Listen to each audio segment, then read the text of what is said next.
When Luan was born in 2013, as usual, you expect everything to go well. There was no indication before his birth that anything was wrong. So it was quite a surprise when they took him away to the NICU. It was a terrible time actually because I couldn't see my baby for a bit and we didn't know what was going on. You speak with doctors, but they don't really give you answers because they don't have answers.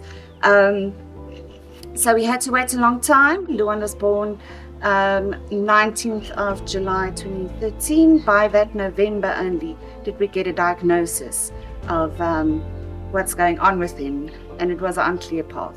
They did a lung biopsy after they did a lot of tests. They did sweat tests for CP. I got a whole list of things that it could probably be, and eventually we ended up doing a lung biopsy, and a pathologist in Cape Town got to the diagnosis of pulmonary interstitial glycosinosis. And what that basically means is the thickening of the lungs through glucose buildup in the lungs, and it makes it difficult to breathe. So he needed to be on a ventilator. We went from an oscillator, big ventilation machine, to a smaller ventilator later on, but he had to have help the whole time to open his lungs to breathe. So we got to a stage where Luan was in hospital for around a year, and Discovery started telling us that we must go home. So for a kid on a ventilator and full-time care, it was a scary thing. How do you do it?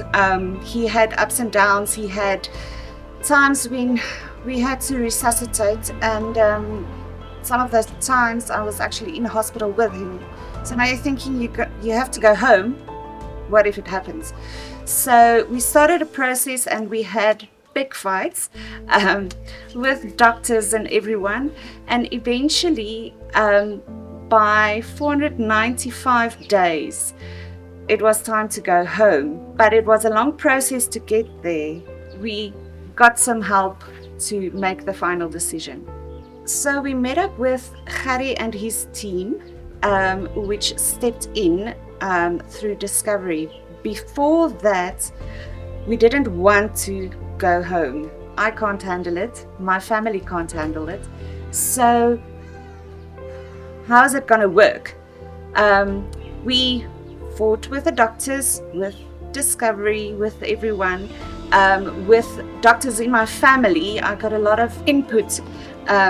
And they also said you don't take the child out if there's not any help and any machinery, any backup, because you're going to struggle with that. And we don't want to go back to hospital. I don't want to go from home back to hospital, call an ambulance and put us in that situation and put Luan in that situation.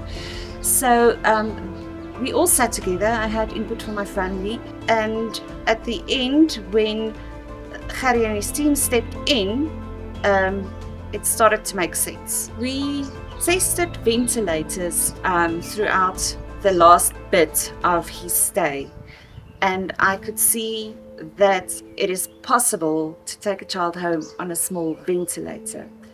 Caressa and his team stepped in, they did assessments, and we started to feel more comfortable with the idea that we can get a care worker that's there 24/7.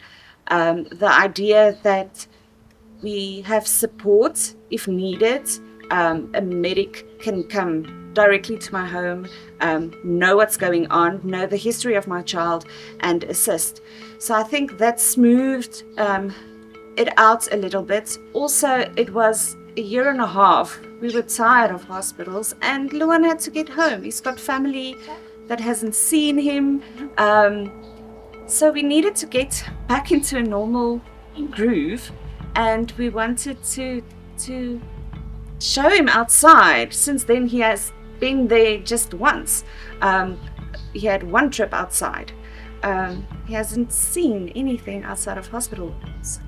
When we arrived home, it was a rush to set up everything and get everything ready, connect the machines. We had now care worker permanently in our space. We had Luan coming home. So it was quite a shift. that first week.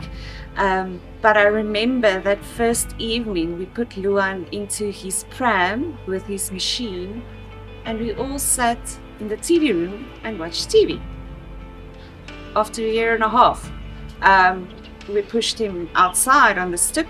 Family could come over, friends could come over. We went for walks. The care workers took him out. Even when I was working, they would go for a walk, connect his machine, go check his vitals. About a month after that, we had our first trip to visit family for Sunday lunch. So it did change the dynamic. I had a child that could look around at things and see things for the first time, interact with his parents, with family and friends.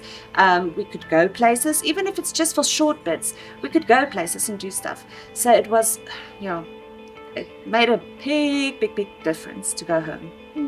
Baie lekker daar om bij de ijstabreads in de kaartjesverhouding. Over de kaart met mama en ja, dat is baie lekker. We started a process where we wanted to wean Luan from the ventilator to see if he can cope on his own. You can't just take a patient off a ventilator and there they go. So it is a process over a month, 2 months. With the help of the team, we documented every step of Luan's breathing, his saturation, and what he needed every time. How long could we take the vent off for before his saturation dropped? How well he did without a vent. And slowly but surely, we got to the process where we went 1 hour, 2 hours a day, every second day. But it was very important that the people that worked with him knew what they were doing, because it's a very dangerous thing. Like I said, you can't just take a child or a person off a ventilator and there they go, because their lungs has to get used to it.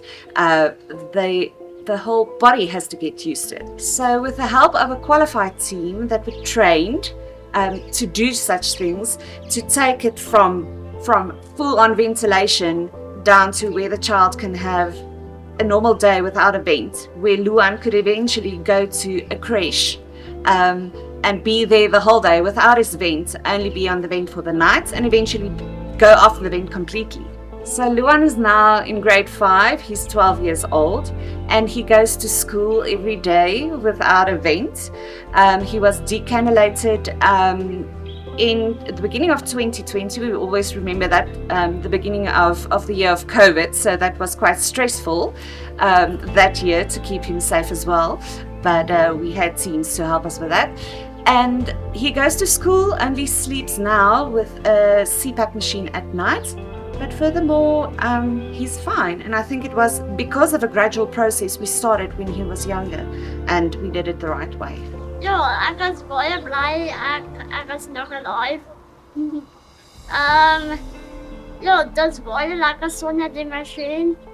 Al wat ik wil, dat is net die slaapmachine wat ik nou gebruik. Maar verder wat ik nog steeds. So ik speel nou games en speel met mijn liefste Sally. En ja, so alles is. As a mother with a newborn baby, that is already a life-changing thing. Now you get to a stage where you are rolled in, your child is not with you in hospital, they are lying in an ICU.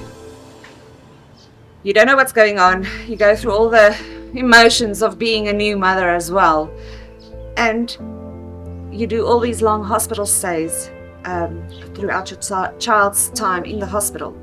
So eventually you get to the point where we have to go home, and what do you do? What do you decide? What's the best for your child? I would recommend that you speak to a home-based care group like Caressa. They have numerous nurses, trained nurses, ICU nurses. You've got medics on staff that will show up at your door. They've got the contacts with the medical aides. and sit down and have a chat with them. Ask them the questions about all the things you are afraid of or wondering. Ask them how it will work if there's another person in your home, where that person will say, what the duties are of that person. How do they know that your child is okay? Do they record it? Do they give feedback to the office? And I think the biggest thing for me was that we had a bigger structure of support, not just a person trained in my house, but the structure of, if something happens, an ambulance can come to my door and they would know exactly what to do. Service provider like Caressa, give them the answers. It's all documented.